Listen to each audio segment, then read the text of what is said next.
Welcome to Beloved Blackness, week 11. I'm Dr. V. So today I thought I'd start talking again. A few weeks ago, I introduced Dr. Linda James Meyer's 4 phases of the psychology of oppression. And we were talking about phase 1 in terms of the physical survival of the oppressed is kept in the hands of the oppressor through terrorization and dehumanization.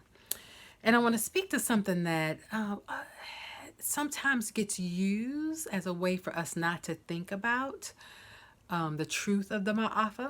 You remember Dr. Marimba Ani's word choice. It's a Kiswahili word that means great disaster and destruction beyond human comprehension.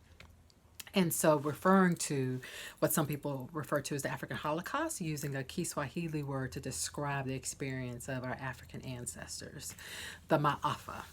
And so, there's some people who say, well, didn't your African brothers and sisters sell one another to the Europeans? And so, they're just as to blame for all of this. So, I want to speak about a few different things. One is, yes, those Africans who sold their family members or their community members to Europeans have some culpability in terms of providing the physical bodies and resource to Europeans. What I want to highlight is what often doesn't get shared when that argument is made, okay?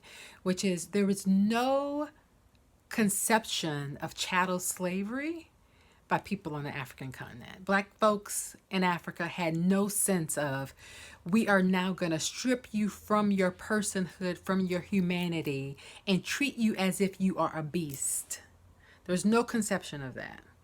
And so Dr. Chancellor Williams talks about it, where he describes it as people of African descent having a sense of brotherhood. And what he meant by that is that we were in some ways gullible and open and trusting, believing that the Europeans who showed up would not have had the kind of ill intentions that they had in terms of what they were going to do with our Black bodies. And so that's the first piece. Chattel slavery did not exist in Africa.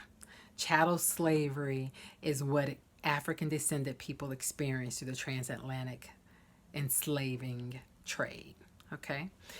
Part of chattel slavery and the experience I was talking about before in terms of the slave marches and then being placed in dungeons and then going through the Middle Passage, part of that process was rape, physical brutality, whips, shaving of hair, chains literally around the neck, the arms, manacles around the legs, shackles and chains, being treated in such a way so that your humanity was stripped from you.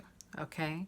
And so not able to speak your languages to the people around you. So those things that keep us and allow us to show our personhood were intentionally attacked, and attacked in ways that were cruel and gruesome.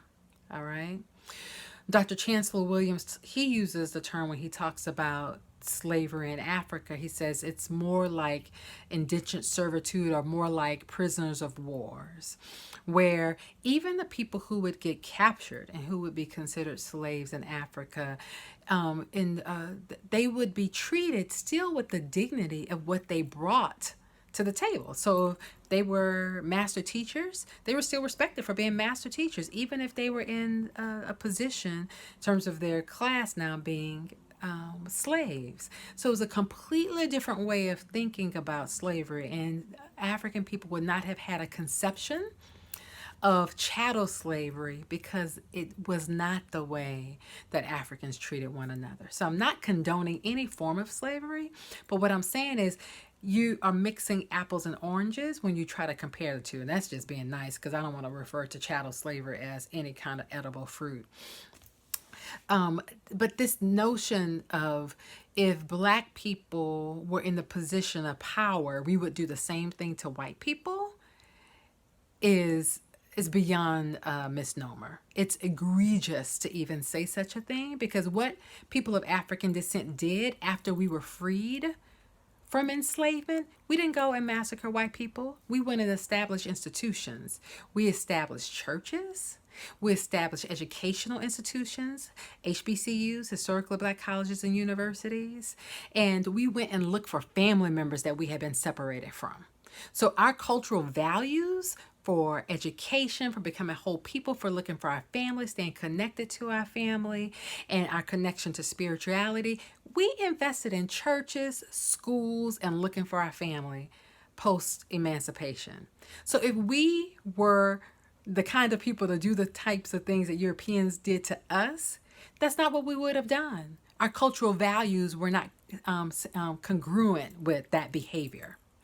So I want us to continue to think about ways that we can challenge when people throw arguments to us, to have us not be able to know the cultural nuances, not just the history, but the cultural nuances in terms of how our worldview and value system actually have guided our choices. And part of why and how we end up where we are right now in 2019 is the further away we get from our cultural essence, the more we begin to mimic Eurocentric ways of valuing things and being in the world.